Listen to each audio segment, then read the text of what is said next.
what would be the 5 to 7 metrics that you would need to see on a weekly basis to see if your business and your stakeholders were driving success?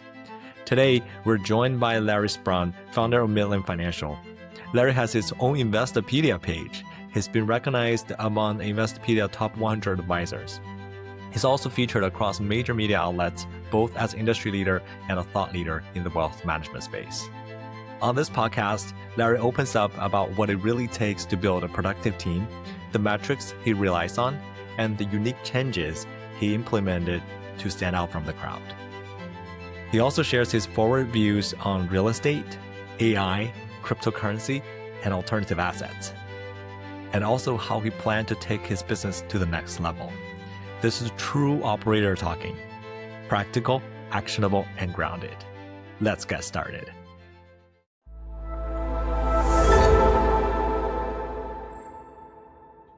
All right. Okay. Let's kick started. So, Larry, your career in wealth management is really incredible. It spans over decades, and you even have your own Investopedia page, right? But just for context, can you tell us more about yourself and your company? Yeah. So again, thanks for this opportunity, Austin. It's a pleasure to be here. I'm Larry Sprung, founder and wealth advisor of Mitlin Financial. I'm a husband to Denise and a father to Zach and Jeremy. I am family man first and foremost, just happen to be in financial services. And I would say that, in my view, I'm a little biased from being here for so long, but it's really the greatest profession around. Yeah. So earlier in your career, was there certain reasons or decision that made you decide to go into this direction? Yeah, listen, I'm very grateful that, life happened the way it happened for me because it really steered me in this direction. So kind of going back to the beginning, if you will, I grew up just north of Manhattan in a, solid middle-class family. I wouldn't say we were poor, but we weren't rich and wealthy either. And unfortunately, when I was 12 or 13 and my mom was in her 30s, she was diagnosed with cancer. And my dad was a New York City school teacher. He had a side gig or a side hustle before it was called a side hustle. He had his own business on the side. And he is and was a very hardworking guy. He took care of the family super well. And then, things went a little sideways when my mom got sick because he had a lot more on his plate that he had to be concerned with. Always provided for my sister and myself, but he had the added responsibilities of, my mom's health. And one thing I really realized early on was he never had a financial advisor. He had never had somebody kind of assisting him and guiding him to some of these, pitfalls that might come along the way, or even some of the exciting events that they might experience in their life. And, that always stuck with me. And not that it would have mitigated my mom's situation and her health, but certainly I feel like if he had a financial advisor, it might have taken some of the burden off his shoulders. So as I was exploring what I wanted to do, with my career and, post college, if you will, I was very interested in the markets. It was something that I followed and had an interest in. And I was reflecting on my dad and his situation. And I said, if I could be in a profession where I could help people like my dad, who have to, are encountering tough, difficult family situations, but even if I can help others, kind of experience joyful events in their lives, whether it's, watching their kid cross the stage during graduation, coming off debt free with a, medical degree, or sitting on a beachfront house property, whatever that joy is for them. If I can help them, that would be a real rewarding career and something I could do for a very long time. So I started venturing down that path, and 25 plus years later, I'm still here and really enjoying every day and every minute of being in this profession. Yeah, that's wonderful. And one of your core messages is joy before financial planning. And you basically showed us what the joy means. But I think in your corporate message, it's actually bigger.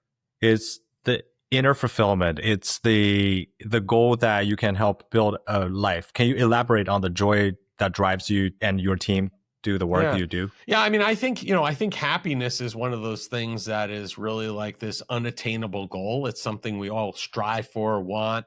and are looking to achieve. But I think to some degree it's really unattainable. But one thing that we could feel, as we live and experience, time and time again, is joy and joyful events.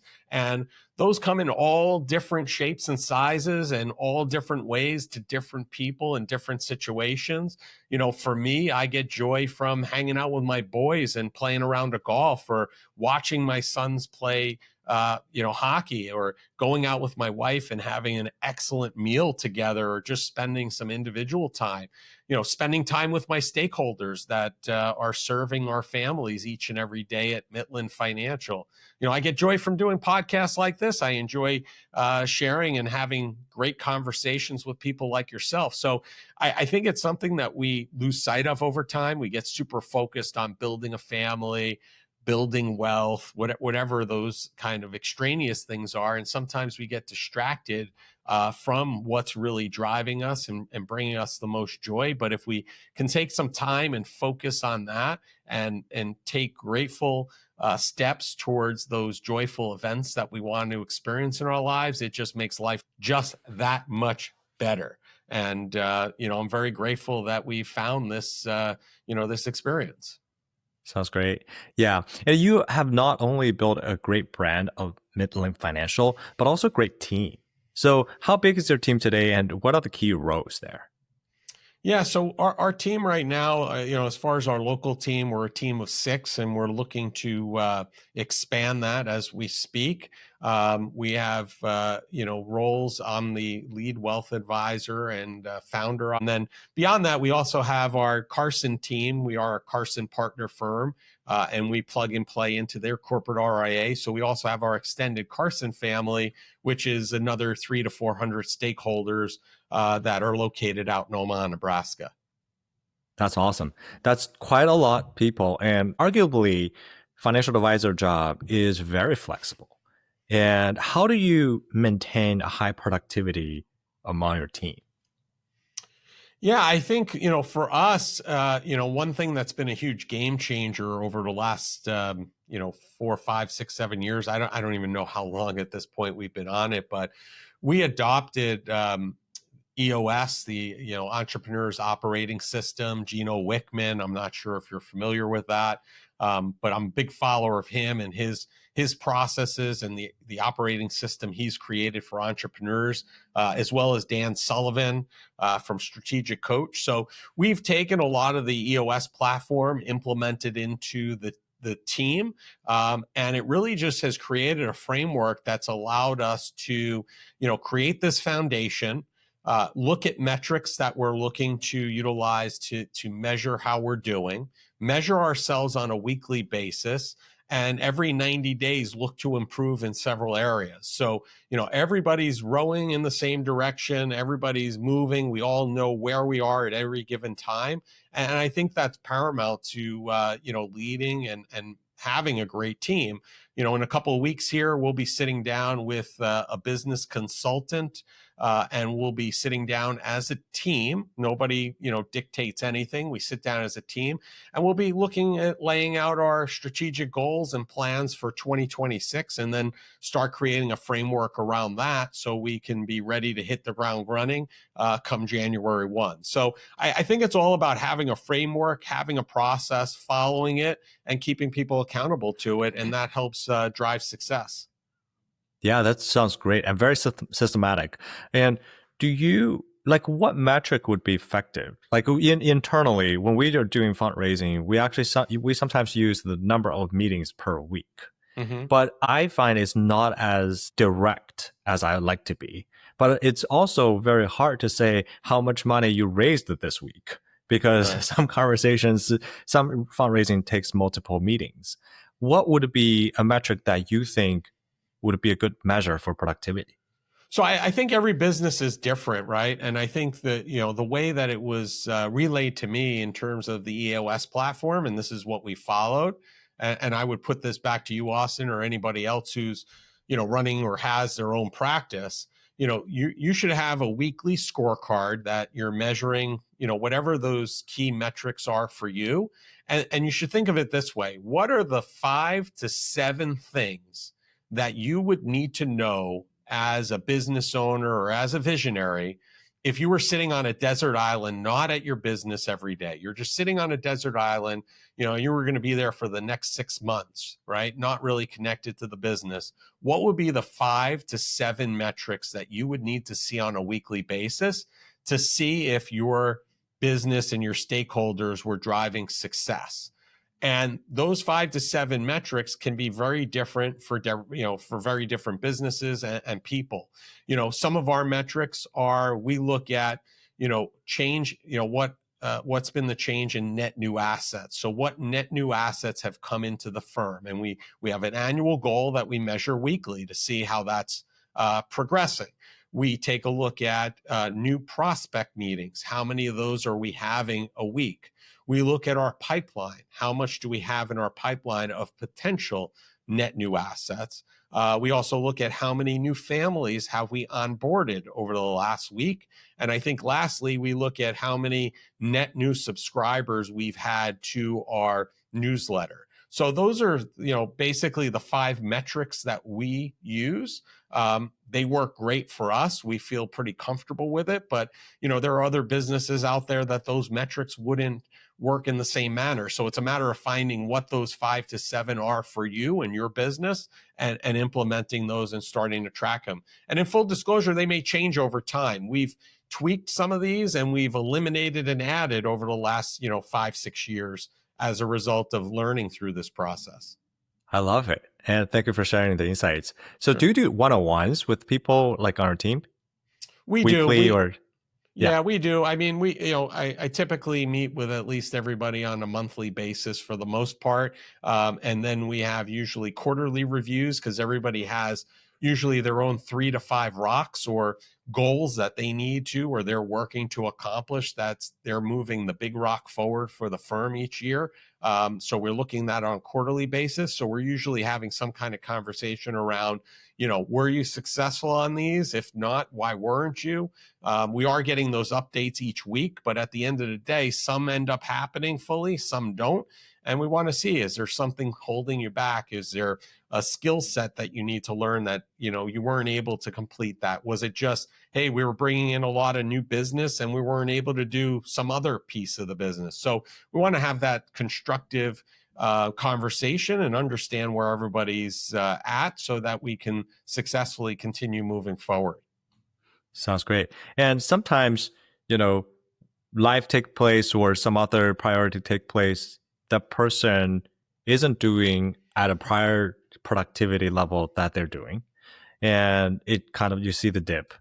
How do you handle those type of conversations, given, all your employees are long-term in nature and you would love to keep them, you don't want to do major changes? Yeah, I think you have to be attuned to what's going on, right? And be willing to step in and understand what's going on and what the cause is. Maybe it's personal in nature. Maybe there's something specific that's causing the issue. So I think you have to approach it from a space of curiosity and ask questions and kind of peel back the onion and understand what's going on. It's very important to do that. And you're going to make course corrections along the way. We're all human. We all have highs, we have lows, and we have middle ground too. So it's just important to have an open dialogue, have an open door, be able to have those conversations, suss those things out early, and address it. And I would say this, since we're talking about team a lot, I would say 2 more things. One is, you have to get your team focusing not on the gap, but on the gain. I think, and that's a Dan Sullivan term. A lot of times we get focused on the gap, meaning, where we are today and where we're looking to be in 6 months, a year, 3 years, and looking at that tremendous gap between those two. And a lot of times it's overwhelming and you feel, kind of, deterred because you don't feel like you've made it very far. But on the flip side, I think it's important to take a look at the gain, look back over your shoulder and look where you were 6 months, a year ago, and take time to really, appreciate how far you've come in a very short period of time. I think many of us, overestimate what we can do in a year and underestimate what we can do in 3. And we have to take time and appreciate that. And then I would also say you have to take time to celebrate those wins. So a couple months ago, for the end of the quarter, the team went fishing. It was actually a great day out on the water. I would say that day was more like catching than fishing, because we brought, I think, 40 something fish on the boat that Wow. day. But I think you have to celebrate those wins and enjoy together as a team as well. Yeah, sounds wonderful. So you said you're recruiting new people, right? What type of attributes are you looking for, and how do you determine if they're a good fit? Yeah, so I think at the end of the day, right, skills can be taught, but culture and values are something that you usually have or you don't. So for us, we're really looking for people who exhibit similar values to us, similar culture, want a similar environment to us. And if they have the skills, great. If not, then those will be teachable, and those we can definitely transition to the right people. So, one of the things I always say, that I love on a resume is seeing an athlete. Usually they have a specific mentality, kind of a structure, usually a commitment to some kind of, schedule, etc. My son plays junior hockey, and junior hockey, for those that might be listening or watching this, if you know that kind of path, junior hockey players or people who've gone through the junior hockey system are special kids. They've grown up very quick. They understand structure. They understand routine. That's something that's usually very interesting to me. But I would say this, first and foremost, for us, we have a great team, great culture, and that is most important. Culture first, everything else, second. And, it's just a matter of getting that idea of whether they fit into that culture. And, sometimes I'm not the best, gauge of that. So it's also important that we have other team members meet with a potential new team member to see if we're all on the same page and feeling the same way about the potential new addition to the team. Sounds great. Well, thank you for sharing that. And to grow a successful practice, right? We constantly need to grow new clients. What do you think is effective these days? People's attention are distracted so many ways. You feel overwhelmed by information. How do you grab people's attention? Yeah. So I think two things. I would say that more importantly than, um, if you want to build a successful practice and you want to grow, exponentially, I think it's more than just the clients. I think you also have to grow the team.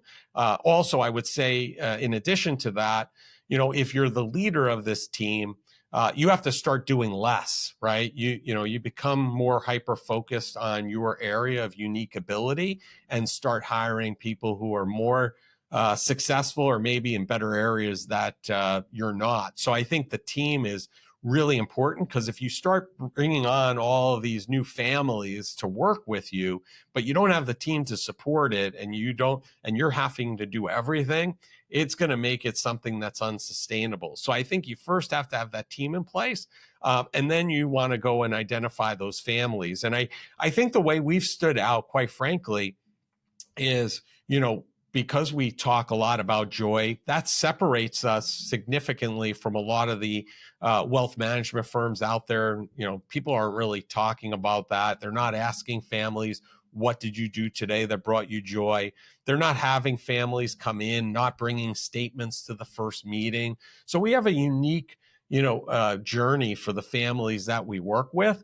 And we put a lot of it out there in the public domain, and they see it. I was just at one of the largest advisor conferences on the West Coast just a couple of weeks ago. There were about 4,000 advisors, and I can't tell you how many advisors and also, products that, serve our marketplace came up to us, and, they were complimentary, saying they love what we're doing. They love the culture here. And I think, that becomes infectious, and people feel that, and people want to be a part of it.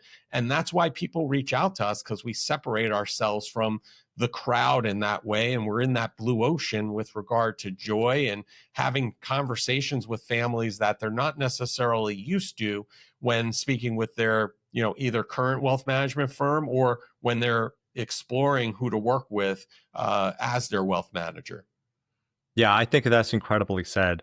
And also, you change the mindset of the return focus to the joy focus, which also potentially change the investment thesis. I would love to dive into how the portfolio strategy and your market view on a few certain things next. And so, are your team currently looking at alternative assets? Is becoming with the new potential change, regulation changes, becoming a more mainstream for people to access through their retirement accounts.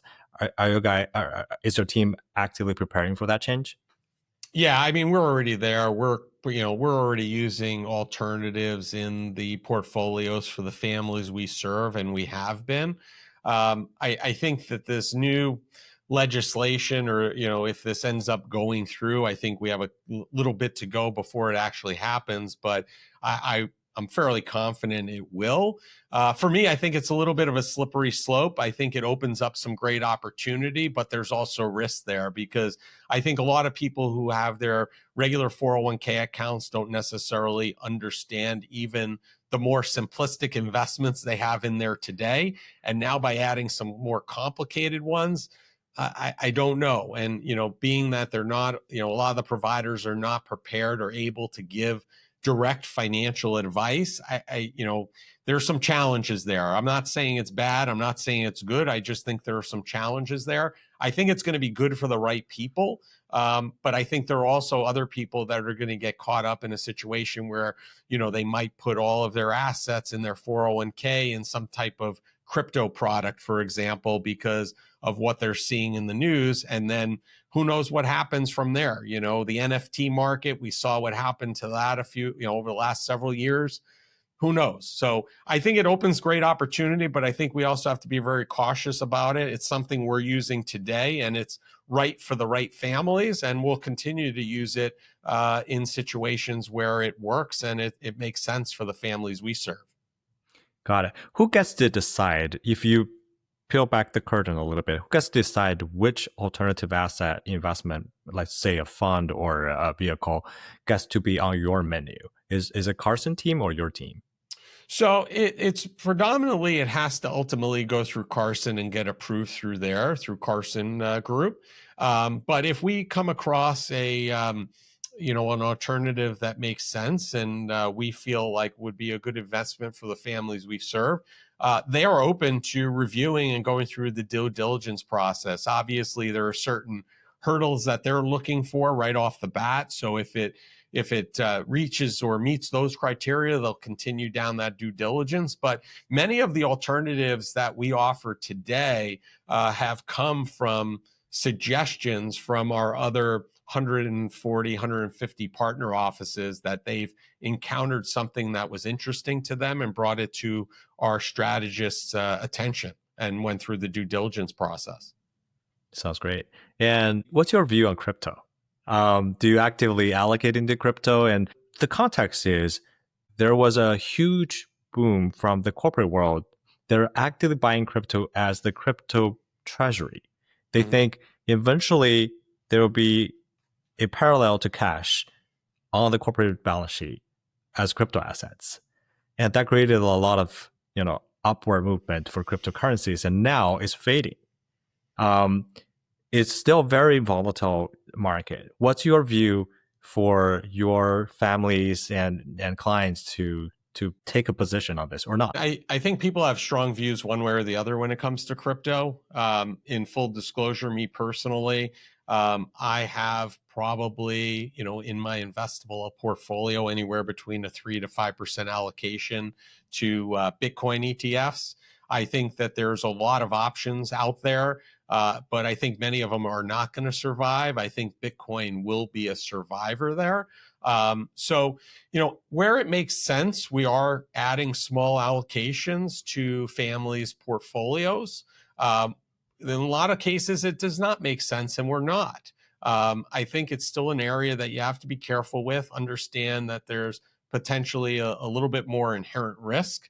But there are people that it's right for. And then there are folks that are bringing it to our attention, and we're having active conversations with them about potentially adding it.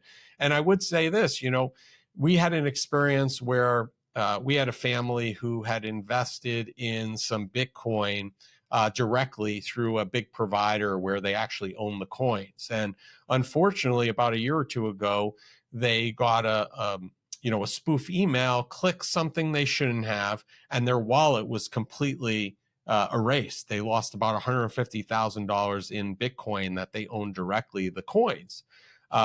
So that's a story I share very often with the families we serve, and a reason why we look towards like ETFs as an option versus having it in wallets where they can get lost, stolen, etc. So again, none of this is good. None of it's necessarily bad. I think you just have to understand and know what the risks are, depending on which way you're going to go about it. But I think there's some validity to it. I don't think all of the crypto assets are going to be here, 10 to 20 years from now. Some will, and it's going to be a matter of, putting your money in the ones that will be around, and those who do will be successful. And then the question is also, longer term, will it actually act as some kind of inflationary hedge, as opposed to the US dollar, for example? Right. We haven't talked about AI for 30 minutes. So what about AI? Are you actively pursuing any AI thesis or AI strategies in your asset allocation right now? So, yeah, I mean, the question, I don't think you can be an investor today and not have any AI in your portfolio, right? I think it's virtually impossible. So we have two entry points. One is our team has put together an AI strategy where it's a complete strategy dedicated to AI. And it's actively managed. And it's all AI driven. So, obviously probably a little higher beta than potentially like the S&P or the Dow.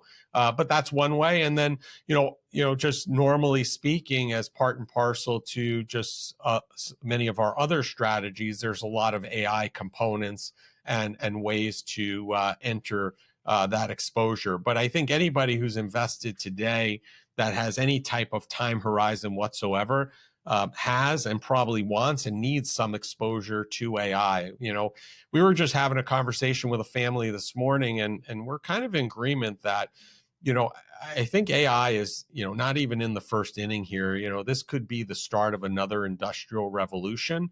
I don't think AI is going away, but I think many of the companies that we'll see along the way are not going to make it. And that's going to be the question. So, we were having a debate this morning about NVIDIA, for example, and he's like, I can't believe that this thing has a $4 trillion, market cap, and we're just at the beginning. And I said, well, if what you're saying is true, and this is the start of an industrial revolution, many would probably argue that it's undervalued, even at current rates. So, it all depends on how you look at it and how you view the world. But I don't think in today's market, you get away with not having any exposure whatsoever to some kind of AI driven company. Right, that makes sense. And are you using any AI tools to help you do better work and manage the portfolio better? So I don't know. I don't think we're using it necessarily from a standpoint of managing the portfolio, but we are using it in many ways to allow us to deliver a better experience to the families we serve, and also, allow our stakeholders to, do more and learn more quickly. So I think one of the biggest drivers, or one of the biggest impacts we've seen, I'll share with you. It's a technology called Zox. Basically, it's a meeting note taker, but it's much more than that. I mean, we can go into Zox and basically ask it what we need to review with the family since the last time we spoke. It'll create an agenda for us. It will then listen to our meeting and create a meeting overview, notes. It will let us know what we need to follow up with the family. It will create a follow-up letter giving them an overview of the meeting, and then create all the follow-up actions for them in our CRM. So these are things that, year ago or so, I'd have somebody else in a meeting with me, and they were taking down notes profusely during our meetings, really not paying attention to what was being discussed or talked about. They were paying attention for the notes. And this tool has transformed that experience because now that individual in the meeting with me, they don't have to worry about the notes. All they have to worry about is listening to the meeting, giving input if they can, if there's something that needs to be added to or missed, and also learning better how the meeting goes. Because before they weren't able really to listen. Like, what was that in White Men Can't Jump? You can hear Jimmy, but you don't hear Jimmy. That kind of thing. I might be dating myself with that reference, but because they were taking the notes, they weren't really hearing what's going on. But now I think we're on a better path to get people learning more quickly because they don't have to sit there being a scribe. They could sit there learning and listening to what the family is saying. Yeah, yeah, fantastic. I'll definitely look it up too. And so, turning to my favorite part of the asset class, which is real estate. So, what percentage of your client portfolio is in real estate today, roughly estimating? Yeah, so I mean, we have an asset standpoint in marketable securities is very low. Many of the families we work with, when looking at their portfolio, and when we talk about their portfolio, it's not just their publicly traded marketable securities. We look at all their assets, and a lot of the families we work with, own a home primary. Some of them have vacation homes, some of them have rental homes. So a lot of families we work with have direct real estate investments, and that really mitigates our need or really look at some of those other marketable securities or even private placements in the real estate market because we don't want to oversaturate them with real estate holdings per se. But I would say on the marketable securities and private wealth is very small because most people have direct large direct investments in real estate already. That makes sense. And that actually leads to my next question is, do you actually treat primary residence as a part of the real estate allocation, or it's for utility basis and it's not part of the puzzle? So that depends on the family. So, for me personally, if you were to look at my investment portfolio, look at my age and look at my time horizon, you may say, wow, your portfolio is quite aggressive. But what you wouldn't see from there, from the investment portfolio, you wouldn't see the real estate holdings that I own, which are, I own a couple of pieces of real estate in addition to my primary home. So I look at the primary home as, for me personally, I look at it as an investment asset that I could liquidate at some point in time.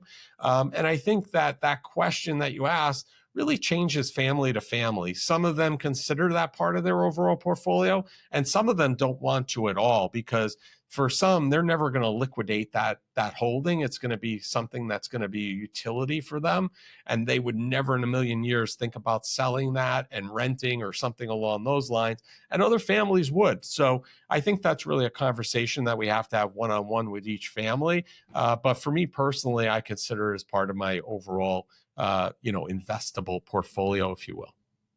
That makes sense. So right now, what are the top questions that your client asks you? Like, what is on their mind? Yeah, so I think I think politics is something that's on everybody's mind, and kind of seeing geopolitics and what's going on in the news is something that's top of mind, and they're trying to understand how what's going on in the world may correlate to the markets, and helping them decipher that.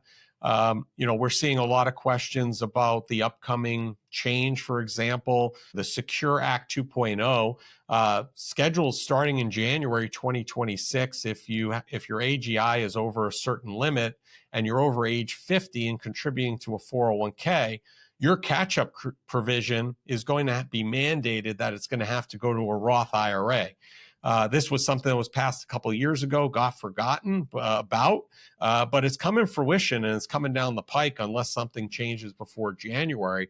So that's a question we've been getting, quite a bit.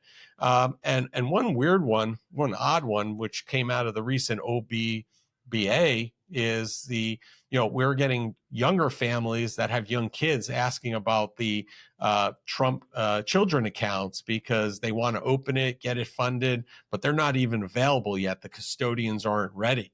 So we're getting a lot of questions about those things. But I will tell you, we get a lot of questions about a lot of stuff. It's probably not, an inch wide and a mile deep. It's probably more like an inch deep and a mile wide with regard to the questions we get. So they're all over the place.